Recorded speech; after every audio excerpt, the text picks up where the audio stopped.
Hey guys, welcome back to another episode of Cassar Industries. Hope everything is going well in your world.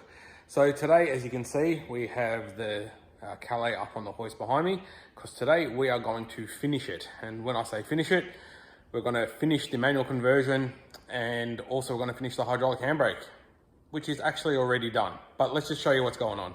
So as we continue on the journey of this car that is bolting parts to it that are way too good for it, we actually finally have a tail shaft. But what actually happened is perused marketplace, eBay, whatever, trying to find a tail shaft for it, found a second-hand one, got another tail shaft for it, ended up being an auto shaft, which I already had one, so it was no good.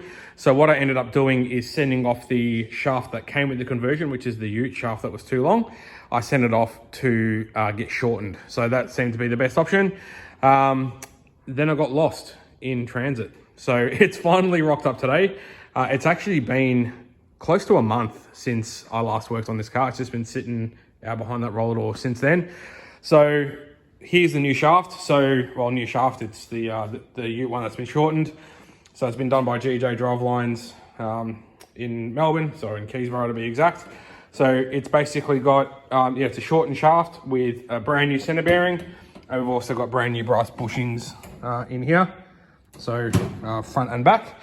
And the whole tail shaft has been balanced and painted. So all we've got to do is go ahead and slap this in. You've seen me pull shafts out of these before. Pull shafts. So anyway, we're just going to go ahead and do that. Besides from that, the thing is pretty much unchanged. I haven't done a heck of a lot. I did make a couple of brackets to pick up those exhaust hangers. I had a couple of new Commodore exhaust hangers in stock. So just got a little bit of bar off there just to sort of support the weight of the exhaust. Because sort of from here to back there, I only had that one hanger, and then I've got another one at the back. So figured it'd be a good idea. And that's it. So let's go ahead and throw this all together. Alrighty, so the tail shaft is all in and looking good.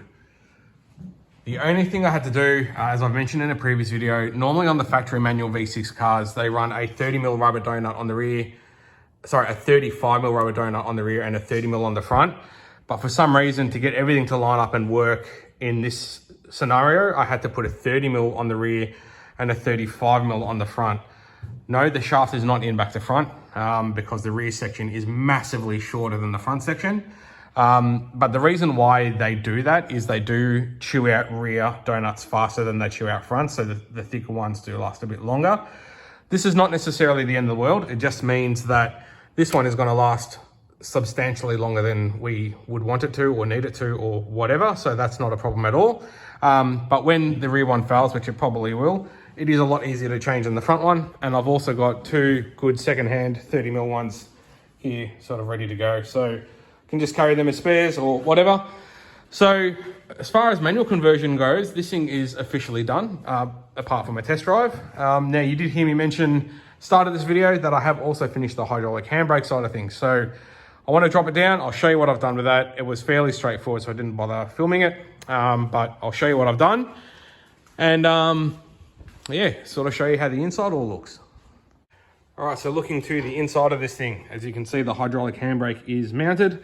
So all I ended up doing for that is I made up this little sort of H bracket here out of some right angle steel that just bolts through the floor and it's nice and secure. So that all sort of works. It sits sort of where I want it, still easily can grab it from sitting in the driver's seat. And as I said, I didn't want to ditch the factory handbrake by bolting in the bracket to where that original handbrake goes. So that sort of all worked out well. Ideally, I would have liked it to sit over slightly more, like maybe another 50mm, but it's more than good enough. As for the line, I just ended up making up a hard line that joins onto the factory line down there, which normally would have screwed onto the master cylinder.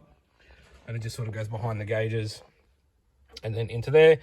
It's all filled with fluid, it's all bled, there's no leaks, and it all works. You'll also notice the steering wheel is different now as well. OCD. So it was up at the local auto barn recently, and they had these steering wheels on special for all of $69. So I thought I'll grab one of them. I did want to change the steering wheel anyway. And at the start of this conversion, you saw I left the airbag ECU under the center console unplugged for that reason. Ended up grabbing a boss kit for it as well. So that's all that. So the interior of this car for now is pretty much done. Well, actually, it's not. There's always things that you want to do more. It's just a matter of, you know, if it's feasible or not. So that's that. So all that's left to do now is get a permit for it, stick the permit on the windscreen, and I want to take this thing for a test drive for its first drive as a manual. Alrighty, here we go, first attempt.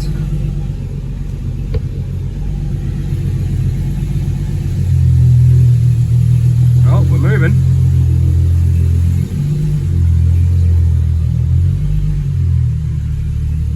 Oh, let's take this thing for a drive. Fuel drive's quite good actually. No abnormal sounds from the gearbox. I'll call that a win. And we're back. Successful test drive. Everything went really, really well. There's no vibrations. Car drives quite good. I'm actually quite surprised at the pickup that it's got for a relatively stock Ecotec. It accelerates quite good. And I think it's going to have enough for what we want to use it for. But I guess we'll just have to wait and see. There's no abnormal noises, no vibrations. Anything is fifth gear is a little bit tricky to find. You've got to sort of like really slam the gear stick over to get it in. But seriously, how often are we going to be using fifth gear on this? Like never, honestly. So yeah, quite happy with that. I've just jacked the thing up and had a crawl underneath it and just checked the output shaft seal and the rear main seal. There's no leaks. Everything's all dry under there. So yeah, I'm calling that a win.